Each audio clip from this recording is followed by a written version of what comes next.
excited about because she's full of energy, she's young and she's vibrant, and I've been looking at her stuff and I feel quite excited. Her name is Nabeela Zaman and she is the CEO of the British Bangla Welfare Trust. Assalamu alaikum, Nabeela. Welcome to the show, welcome to our couch. Thank you. How are you? I'm very well, thank you. How are you? I'm very good, thank you for asking. And you're an East London girl like me? Yes, I am. So yes, quite local. And, you know, it's great.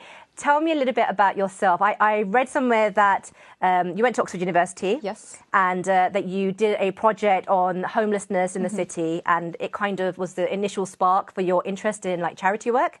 Tell me about that moment. Oh, wow. You've done your research. Yeah, always. And thank you for the introduction.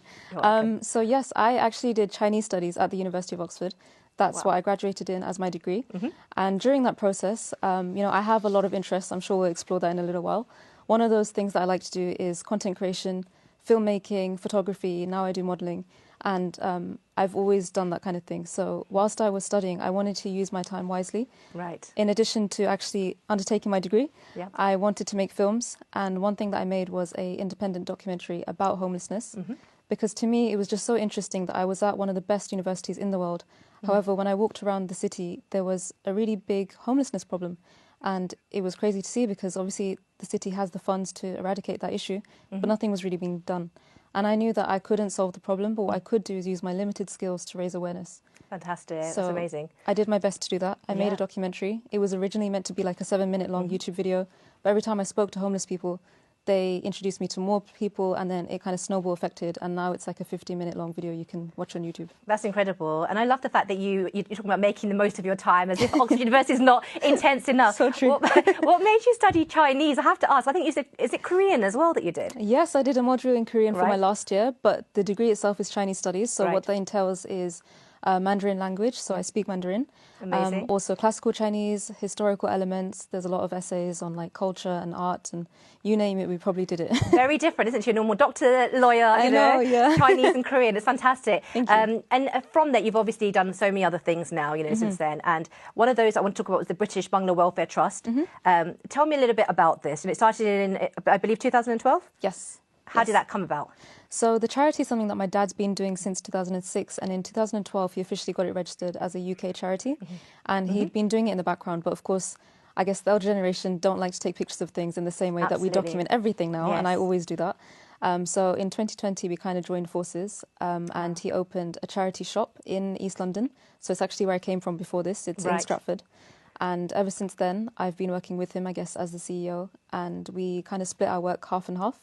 I manage a lot of the communications, the social media. Yes. A lot of different projects that we, again, share amongst ourselves. That's amazing. Now, I've seen some of your Insta reels and they're good fun. I love the vibe. And you're obviously trying to bring a little bit of youth to it, you know, and to, you know, forgive me if I'm wrong, but maybe to make the charity shop a little bit more trendy, a little bit more... Yeah, absolutely. Yeah? Yeah. Would you say that's fair? I would say that's fair, yeah. And it's great because actually our stereotypes of charity shops is very much like musty, old people's places that people don't shop in, right? But you've got some lovely stuff, you've got arty stuff, you know, and like I said, there's a real sort of fun vibe about it, you know. So that's not the only thing you do. I know that you also have got, you know, this real sort of compassion for charity. And one of the things that really sort of caught my eye was this project that I believe you guys are working on in Bangladesh, about creating the first care home in Sylhet. Yes. I think we've got a little video clip of what that might entail, and then I'd like to ask you something about that. Of course, absolutely. Let's have a little look at this. This is for you guys.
Well, I mean, that's so moving, and I can see exactly why you'd want to do this. You know, you're helping people, especially in rural communities, it seems. Tell me what sort of made you guys decide to work in that kind of area, you know, in Bangladesh. There's so many different projects. You could do it anywhere in the world, but what particularly about this was important to you? So for context, I think first I would start by saying that one thing that makes our charity unique, alhamdulillah, is that we don't focus on one area of Bangladesh. My dad and I, we have an ethos that we agree on, which is that where we have capacity, we'll help people anywhere. So we don't actually just work in Bangladesh. We've helped people in Ukraine. In other parts of the world, we regularly help out in Ethiopia and Morocco. Specifically back to Bangladesh now, whenever there's been floods, we've been amongst the first to deploy free medical aid. And we have projects across Bangladesh. For example, we have a sewing centre. We help people when they've been attacked by Bengal tigers. Oh, wow. Some very unique projects that I think don't usually get the, you know, it's not the same attention. Exactly. So when it comes to this latest project of ours, we unveiled it at a recent charity dinner where we had guests like Lutfa Rahman, which was really good. Amazing. And I think it's very important to us because, you know, our elders raised us. This is what I said recently. But we neglect them sometimes. And this whole project, it is kind of rural. And the whole aim is to offer free care to those whose, you know, parents have passed away, elderly who would be living on the street. And we're very privileged in the UK, for instance, that our family can live with us, but not everyone is afforded those same privileges back home. Absolutely. And with poverty, of course, a lot of those older people will not necessarily have anybody around to look after them too. How is it going to be made sustainable? How will you keep things going, like, you know, once they're in that care home, to keep funding it? What's the sort of the idea behind it? So at the moment, we have people that have back donations that they want to pledge to support us. Right now, we have an ongoing fundraiser, which is on our Just Giving page. And of course, during Ramadan, we'll be fundraising for that. So a lot of it will be from our community. Of course, we're also using the funds from our charity shop, which is here in Stratford. And a lot of our ongoing projects will go towards funding this. So that's one of the methods. But once we do have people actually in the care home, it's not just about giving them a bed. We're also offering free eye care services, free healthcare services, and a lot of really engaging activities that they can take part in, so they're not just left alone. I think it's beautiful. What an amazing idea. And, you know, to look after the people that, as you say, you know, have raised us, you know, and have brought us up, and giving something back to them, and not expecting them to do anything for it, but just to be there in a, you know, towards the end stages of their life, you know, in a peaceful environment, and to be taken care of, you know. That is the compassion that we see in Islam, isn't it? Absolutely. And I love that, you know.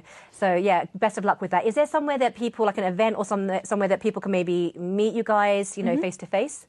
Yeah, of course. So we're regularly doing events. Of course, first and foremost, it would be lovely to see people in our charity shop. But we actually will be in East London Mosque tomorrow for the Hajj and Umrah exhibition 2025. Fantastic. So if anybody wants to see me and my lovely team, we'll be there from 12 to 8 p.m. Okay, you heard that. East London Mosque, Hajj and Umrah exhibition. So that's tomorrow, is it? Yes. And also this shop in Stratford. What's the? You can maybe give us the address later on, actually. But in Stratford, is it near the station? It's really close to Maryland Station and also Stratford Station. It's like a 10-minute walk. Fantastic, and it's got cool stuff in there. I've seen it myself. Okay, so you know, it's amazing. Yeah, exactly. It's nice, colourful stuff. You know, which is great. So, you know, that's obviously on your professional level, you know, you want to do these things. But as I said, you know, you're also very social media savvy. I've seen your stuff. You've got a lovely sense of humour behind it as well. You've done this kind of like, you know, filming when you were at uni. What's in store for you, for Nabeela Zaman, you know, in 10 years' time, inshallah? In 10 years' time? I'm not too sure, but I think similar to some of your previous guests, I've always been very open to opportunities. I love trying new things. Jack of all trades, some might say. But I don't think that's a bad thing. I love to try different things. And I don't want to be one-dimensional. For example, I'm a content creator as well. And one thing that's really important to me is to not stick to one theme. That might be better for growth, but I'd get bored. And I'd look back and not be proud of myself. So I like to dabble in different things, whether that be modelling or activism or making films. Perhaps down the line, I might have like my own clothing line because I think people tell me to do that a lot. Why not? I just don't have the time for it, but when I do, inshallah. Absolutely. I see exciting things coming from you, so I hope so, definitely. Nabeela, you know, for some of our younger viewers, you know, the charity sector is often seen as something you do, you know, towards the end of your career. You know, you're established, you're in a profession.